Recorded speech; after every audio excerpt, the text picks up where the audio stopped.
In a corner, I hear a groaning.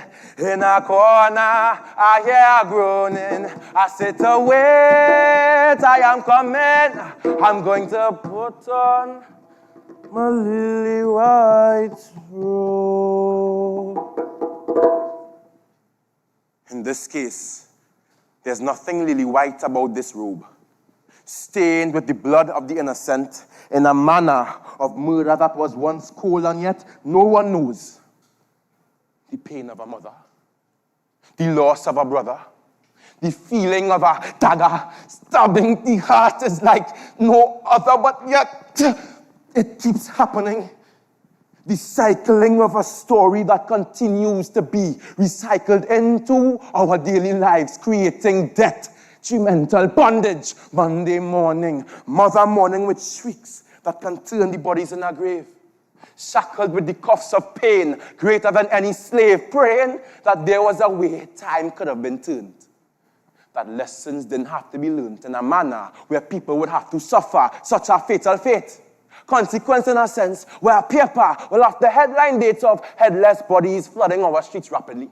Rapids bringing up decomposed figures magically, unrecognizable to their once caregivers, now turned funeral bearers tragically. Bearers of bad news being a form of employment to many. And I mean anybody in this room can get it. I mean you.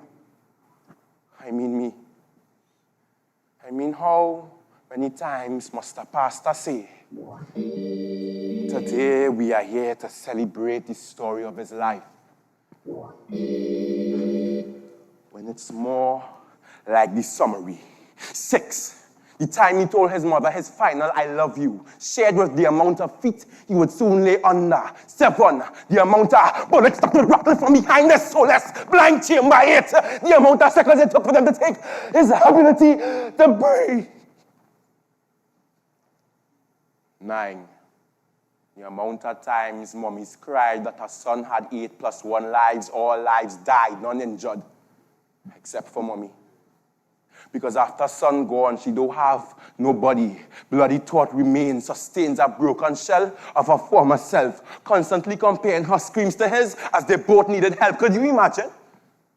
Gin and tonic masking the pain of a mother whose lifeline was taken by mankind. My mind says to me it's not right that lines of chalk outlines the corpse that would soon be identified as her charge, but charged as a mother for being negligent, despite the evidence points to her first degree memories stolen, as she never got to take a picture of her son with his first degree.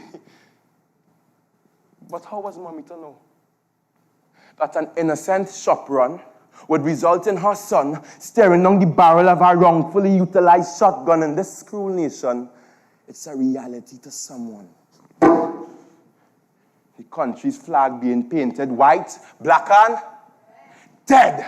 Red being transformed to a new meaning, seeming there's no point of return. Surrounded by the Bermuda of death, sprinkled with the ashes of her son that she had to burn. What a cruel place.